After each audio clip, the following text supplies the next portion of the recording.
Welcome to all in this education session. मैं doctor भावना पांडे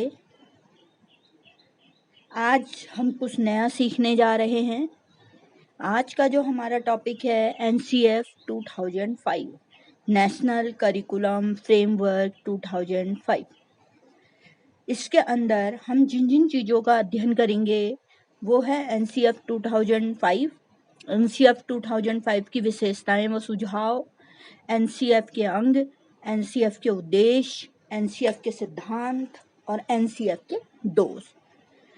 तो सबसे पहले हम ये चर्चा करते हैं कि ये जो NCF 5 बना था ये पहले बार नहीं बना था, इससे पहले भी अन्य NCF निर्मित हो चुके थे, तो हम उनके बारे में देखते हैं। सबसे पहले जो हमारा NCF निर्मित हुआ था वो 1975 में हुआ था।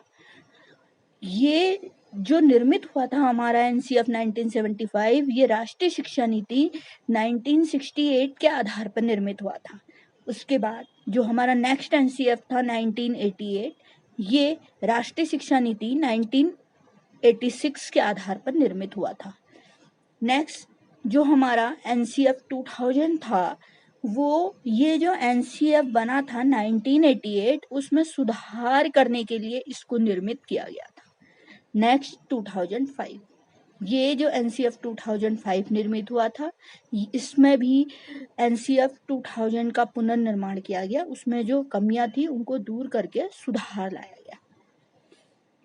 अब हम बात करते हैं इसके अंदर मुख्य बातों की। तो नेशनल करिकुलम फ्रेमवर्क, इसके अंदर सबसे पहले हम चर्चा करते हैं कि NCF 2005 का मुख्य सूत्र या टैगलाइन बिना भार के अधिगम या लर्निंग विदाउट बर्डन है। नेक्स्ट, NCF 2005 का उद्रेक रविन्द्रनाथ टैगोर के निबंध सभ्यता और प्रगति से हुआ है। NCF 2005 का निर्माण NCERT ने किया है।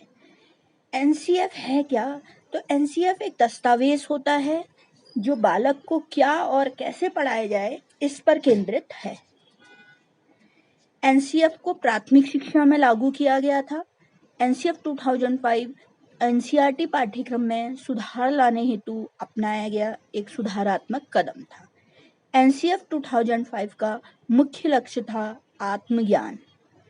NCF 2005 ये जो तैयार किया गया था ये प्रोफेसर यशपाल द्वारा तैयार किया गया था। NCF 2005 के निर्माण के लिए जो समिति बनी थी, इस समिति के अध्यक्ष थे प्रोफेसर यशपाल और निर्देशक थे प्रोफेसर कृष्ण कुमार। ये जो NCF था यह विद्यालय शिक्षा का नवीनतम दस्तावेज था। NCF 2005 में 4 मुद्दों पर अध्ययन किया गया था। यह 4 मुद्दों को संबोधित करता है। पहला हमारा शैक्षिक उद्देश्य, दूसरा हमारा शैक्षिक अनुभव, तीसरा हमारा अनुभव संगठन और नेक्स्ट हमारा छात्रों का आकलन। तो सबसे पहले स्कूल किन शैक्षिक उद्देश्यों को पूरा करने की कोशिश करे, इसकी चर्चा शैक्षिक उद्देश्य में होगी और इन उद्देश्यों के लिए कौन से शैक्षिक अनुभव कारगर है वो हमारे शैक्षिक अनुभव में आएंगे। ये शैक्षिक अनुभव किस प्रकार सार्थक रूप से नियोजित किए जा सकते हैं, इसकी बात हम अनुभव संगठन में करेंगे और हम कैसे सुनिश्चित कर सकते हैं कि ये शैक्षिक उद्देश्य वाकई पूरे हो रहे हैं या नहीं हो रहे हैं। ये जो हम देख सकते हैं शिक्षार्थी का आकलन या मूल्यांकन करके हम इस चीज को देख सकते हैं। नेक्स्ट हम चर्चा करते हैं NCF 2005 की मुख्य विशेषताएं व सुझाव। तो देखिए क्या क्या इसकी विशेषताएं थी। सबसे पहले NCF 2005 के अनुसार प्राथमिक स्तर की शिक्षा में होनी चाहिए तथा तत्पश्चात आवश्यकता अनुसार अन्य भाषाओं में सीखी जा सकती है। यहाँ पर ये बात कर रखी है कि जो प्राथमिक शिक्षा होनी चाहिए वो मातृभाषा में होनी चाहिए और उसके बाद जितना उसको मातृभाषा का अनुभव बढ़ता रहता है, जिसका वो इसके बाद जो अन्य वो आसपास की क्रियाओं द्वारा सीखता है, तो अन्य भाषाएं भी उसके बाद प्रयोग में लाए। नेक्स्ट, छात्रों के स्वतंत्र विकास हेतु प्रावधान किया गया है कि बच्चा अपनी गति से सीखने के लिए स्वतंत्र है। नेक्स्ट, पाठ्यक्रम निर्माण में अभिभावकों के हित और समझ को महत्व दिया जाए। यहाँ पर हम तभी पेरेंट्स टीचर मीटिंग करते हैं जिसके द्वारा अभिभावकों से भी चर्चा की जाती है, कोई भी न्यू पॉइंट हमें लेना होता है। नेक्स्ट, एनसीएफ 2005 में राष्ट्रीय एकता पर पर्याप्त बल दिया गया है। यहाँ पर ये देखा गया कि एक बालक में राष्ट्रीय मूल्यों का विकास करना बहुत जरूरी है। नेक्स्ट, पर्यावरण शिक्षा पर पर्याप्त बल दिया गया है यहाँ। नेक्स्ट, शिक्षा को व्यवसायोन्मुखी बनाने का प्रयास किया गया कि इसके बाद जो भी शिक्षा बालक ग्रहण करे उसके बाद किसी भी व्यवसाय को चुनकर अपना जीवन सार्थक बना सके। एनसीएफ 2005 के अनुसार प्राथमिक स्तर पर भाषा का माध्यम मातृभाषा ही होना चाहिए, जो हमने आगे भी चर्चा की थी। और शिक्षण सूत्र जैसे ज्ञात और अज्ञात की ओर, मूर्त से अमूर्त की ओर आदि का अधिकतम प्रयोग हो। यहाँ पर आप देख रहे हैं, यहाँ पर जो हम सिखा रहे हैं यह हम मूर्त से अमूर्त की ओर ही सिखा रहे हैं। यहाँ पर आपको ये ब्रेन टेस्ट वाला दिख रहा है, यहाँ पर आपको ये चित्र दिख रहा है। चित्र के माध्यम से हम बच्चे को जोड़, गुणा, घटाना ये सब चीज सिखा रहे हैं, यानी कि हम यहाँ पर ज्ञात से अज्ञात की ओर और मूर्त से अमूर्त की ओर बढ़ रहे हैं। नेक्स्ट पॉइंट हमारा है, सूचना को ज्ञान मानने से बचा जाए, यानी कि सूचना सिर्फ ज्ञान मस्तिष्क पर धारण करने से ही रिलेटेड नहीं है, ऐसा हो कि जिसे हम व्यवहारिक रूप में भी ला सकें, सिर्फ सिद्धांतों में ही ना रखें। नेक्स्ट, समुदाय को मानवीय संसाधन के रूप में प्रयुक्त होने का अवसर दें। नेक्स्ट, सजा व पुरस्कार की भावना को सीमित रूप में प्रयोग किया जाए, यानी कि जो भी हम पुरस्कार और दंड दें वो एक सीमित रूप में या ना के बराबर उनका प्रयोग हम करें। हम सिर्फ यहाँ पर प्रेरक के रूप में उसकी क्रियाओं को अच्छा बनाएं। नेक्स्ट, विशाल पाठ्यक्रम व मोटी किताबें शिक्षा प्रणाली की असफलता का प्रतीक है। सिर्फ हम किताबें पढ़ करके अपना ज्ञान को ग्रहण नहीं कर सकते हैं। हमें ज्ञान तब तक ग्रहण नहीं होगा जब तक हम उसे व्यवहारिक रूप से प्रयोग में न लाएं। नेक्स्ट, मूल्यों को उपदेश देकर नहीं वातावरण देकर स्थापित करना चाहिए। हम सिर्फ टीचर के रूप में आपको चोरी नहीं करनी चाहिए, आपको बड़ों का आदर करना चाहिए, आपको ये करना चाहिए, सिर्फ हमें ऐसा कहना नहीं है।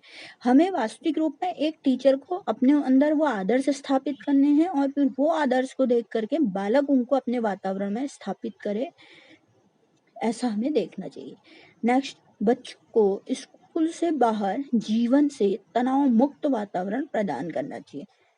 बालक तभी ज्ञान ग्रहण कर सकता है जब वो तनाव मुक्त वातावरण में हो, और सिर्फ उसको विद्यालय तक के ज्ञान से ही नहीं बाहरी वातावरण के ज्ञान से भी उसे परिचित कराना चाहिए। नेक्स्ट, पुस्तकालय में बच्चों को स्वयं पुस्तक चुनने का अवसर दें। नेक्स्ट, खेल, आनंद व सामूहिकता की भावना के लिए रिकॉर्ड बनाने व तोड़ने की भावना को प्रश्न न दें। यहाँ पर सिर्फ हमें एक कंपटीशन होना चाहिए, लेकिन वो कंपटीशन को हमें सिर्फ सकारात्मक रूप में प्रदान करना चाहिए, न कि नकारात्मक रूप में। नेक्स्ट, कल्पना व मौलिक लेखन के अधिकाधिक अवसर प्रदान कराएं। नेक्स्ट, बच्चों के अनुभव और स्वर को प्राथमिकता देते हुए बाल केंद्रित शिक्षा प्रदान की जाए। हमें जो शिक्षा देनी चाहिए ये बाल केंद्रित ही देनी चाहिए, ना कि शिक्षक केंद्रित शिक्षा हो। बालक के मनोभावों को ध्यान में रखकर ही हमें उसे ज्ञान देना चाहिए।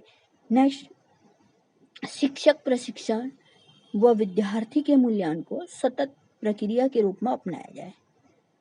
हमेशा ये ट्रेनिंग भी होते रहनी चाहिए और विद्यार्थियों का रोज मूल्यांकन होते रहना चाहिए कि वो प्रतिदिन क्या सीख रहा है, कितना सीख रहा है, किस प्रकार सीख रहा है। नेक्स्ट, अब हम बात करते हैं एनसीएफ 2005 के भाग या अंग। तो इसमें हम 5 चीज़ों के बारे में बात करेंगे। पहला हमारा है परिप्रेक्ष्य, नेक्स्ट है सीखने का आकलन, थर्ड है पाठचर्या के क्षेत्र, स्कूल की अवस्थाएं एवं आकलन, नेक्स्ट है विद्यालय विकास, कक्षा का वातावरण, नेक्स्ट है व्यवस्थागत सुधार। सबसे पहले हम चर्चा करते हैं परिप्रेक्ष्य। तो इस भाग में राष्ट्रीय पाठचर्या की रूपरेखा का परिचय, मार्गदर्शन सिद्धांत, पश्चावलोकन, गुणवत्ता के आयाम, शिक्षा के सामाजिक संदर्भ और शिक्षक का लक्ष्य जैसे महत्वपूर्ण विषय को समावेश किया जाता है। नेक्स्ट है सीखना और ज्ञान। तो यहाँ पर इस भाग में सक्रिय विद्यार्थी को प्राथमिकता, विद्यार्थी को संदर्भ में रखना, विकास और सीखना तथा पाठचर्या एवं व्यवहार के लिए निहितार्थ जैसे विषयों का समावेशन किया गया है। नेक्स्ट है पाठचर्या के क्षेत्र, स्कूल की अवस्थाएं और आकलन। इस भाग में भाषा, गणित, विज्ञान, सामाजिक विज्ञान, कला, शिक्षा, स्वास्थ्य और शारीरिक शिक्षा, व्यावसायिक शिक्षा, शांति शिक्षा और शिक्षा आवास और सीखना अध्ययन और आकलन की योजनाएं और आकलन और मूल्यांकन जैसे विषयों का समावेश है। नेक्स्ट हम बात करते हैं कक्षा का वातावरण। इस भाग में भौतिक वातावरण, सक्षम बनाने वाली वातावरण का पोषण, सभी बच्चों की भागीदारी, अनुशासन और सहभागी प्रबंधन, अभिभावकों और समुदाय के लिए स्थान, पाठचर्या के स्थल और अधिगम के संसाधन, समय, शिक्षक की स्वच्छता आदि का समावेश किया जाता है। नेक्स्ट हम बात करते हैं व्यवस्थागत सुधार। इस भाग में गुणवत्ता को लेकर सरोकार पाठचर्या नवीनीकरण के लिए शिक्षक शिक्षा परीक्षा सुधार, काम केंद्रित शिक्षा, विचार और व्यवहार में नवाचार तथा नई साझेदारी जैसे विषयों का समावेश किया गया है। अब हम बात करते हैं एनसीएफ का उद्देश्य। क्यों ये नेशनल करिकुलम फ्रेमवर्क का निर्माण किया गया, क्या उद्देश्य था इसके पीछे? तो सबसे पहला उद्देश्य था बच्चों का सर्वांगीण विकास करना। नेक्स्ट, एनसीएफ 2005 बालकों के मूल्यांकन के लिए सतत एवं व्यापक मूल्यांकन पर बल देती है। यहाँ पर दो वर्ण हैं, सतत और व्यापक। सतत में यानी कि निरंतर होने वाली प्रक्रिया, यानी कि यहाँ पर ये कहा गया है कि जो मूल्यांकन होना चाहिए वो निरंतर होना चाहिए। दूसरा व्यापक, व्यापक मतलब किसी एक पक्ष तक सीमित ही होना चाहिए। सिर्फ हम पाठ्यक्रम का ही नहीं ले, हमें मूल्यांकन पाठ्यक्रम, पाठ सहगामी क्रियाएं और तीनों पक्ष, ज्ञानात्मक, भावात्मक, क्रियात्मक, तीनों पक्ष को सम्मिलित कर बच्चे का मूल्यांकन करना चाहिए। नेक्स्ट हम बात करते हैं नवीन तर्क क्षमता, चिंतन आदि का विकास करना। तो यहाँ पर हमारा मेन उद्देश्य होता है एनसीएफ का कि बालक में नई सोच विकसित करे, तर्क क्षमता विकसित करे, चिंतन आदि का विकास करे। नेक्स्ट, छात्र में आत्मनिर्भर और व्यक्तिगत गरिमा की भावना तैयार करना। मेन एनसीएफ का उद्देश्य यही था कि बालक को आत्मनिर्भर बनाना। नेक्स्ट, छात्रों में एकता, अखंडता और लोकतंत्र की भावना पैदा करना। जो हमने पहले भी बात करी थी कि राष्ट्रीय मूल्यों का विकास करना, तो वहाँ पर इन्हीं चीज़ों को पैदा करने के लिए हमने राष्ट्रीय मूल्यों की बात की थी। नेक्स्ट है प्रभावशाली व्यक्तित्व का निर्माण करना। एनसीएफ का मेन उद्देश्य यही है कि हम जो शिक्षा दें उससे जो बालक निकले वो एक प्रभावशाली व्यक्तित्व के रूप में निखर के हमारे सामने आए। नेक्स्ट हम बात करते हैं एनसीएफ 2005 के सिद्धांत। तो इनमें 5 सिद्धांतों को मुख्य रूप से सम्मिलित किया गया था। पहला हमारा था ज्ञान को स्कूल के बाहर जीवन से जोड़ा जाए। हमारे 2 प्रकार के वातावरण होते हैं, एक तो हमारा स्कूली वातावरण होता है किसी भी बालक, और दूसरा हमारा बाहरी वातावरण होता है। तो हमें जो भी ज्ञान देना चाहिए सिर्फ स्कूली वातावरण तक सीमित रख के ही नहीं, जबकि बाहरी वातावरण को कोरिलेट करते हुए भी हमें ज्ञान देना चाहिए। नेक्स्ट, पढ़ाई को रटन प्रणाली से मुक्त। हमेशा हमें जो पढ़ाई करानी चाहिए, जो भी ज्ञान बच्चों को देना चाहिए, उसमें रटन को हमें नहीं देना चाहिए। अधिकतर जब हम शिक्षण के स्तर की बात करते हैं तो 3 स्तर की बात करते हैं, स्मृति स्तर, बोध स्तर और चिंतन स्तर। तो हमारा जो स्मृति स्तर होता है वहीं पर रटन पर बल दिया जाता है, लेकिन हमें सिर्फ शिक्षण को स्मृति स्तर तक नहीं ले जाना है, हमें बोध और चिंतन तक ले जाना है। तो हमें रटन प्रणाली को कम करना होता है। नेक्स्ट, पाठचर्या पुस्तक केंद्रित न रह जाए, सिर्फ हम पुस्तक तक ही सीमित ना रहें, व्यवहारिक रूप से हम ज्ञान को सीखें, ये बात यहाँ पर कही गई है। नेक्स्ट, कक्षा कक्ष में गतिविधियों में जोड़ा जाए और इसे लचीला बनाया जाए, यानी कि यहाँ पर सिर्फ पाठ्यक्रम को ही ध्यान नहीं दिया जाए, जबकि पाठ्य सहगामी क्रियाओं को भी ध्यान दिया जाए, यानी कि कला, शिल्प और कई गतिविधियां, मनोरंजन गतिविधियां, व्यायाम, ये चीज भी कराई जाए। नेक्स्ट, राष्ट्रीय महत्व बिंदु को पाठ्यक्रम में शामिल किया जाए। राष्ट्रीयता की भावना यहाँ पर एक प्रश्न के रूप में होता है और इसी प्रश्न को पूरा करने के लिए एनसीएफ द्वारा इस चीज को जोड़ा गया। नेक्स्ट हम बात करते हैं एनसीएफ 2005 के दोष या बाधाएं। ये जो एनसीएफ निर्मित किया गया था, इसमें कुछ कमियां भी रह गई थी, तो अब हम उन कमियों के बारे में देख लेते हैं। पाठ्यक्रम का उचित क्रियान्वयन नहीं हो पाना, यहाँ पर जैसा पाठ्यक्रम क्रियान्वित होना चाहिए था फिर भी वैसा निर्मित नहीं हो पाया, उसमें कोई कमियां रह गई। नेक्स्ट, आर्थिक समस्या के कारण कंप्यूटर शिक्षा पर पर्याप्त बल नहीं दिया गया। नेक्स्ट, यौन शिक्षा को पाठ्यक्रम में शामिल नहीं किया जाना। नेक्स्ट, भाषावाद। Okay, thank you.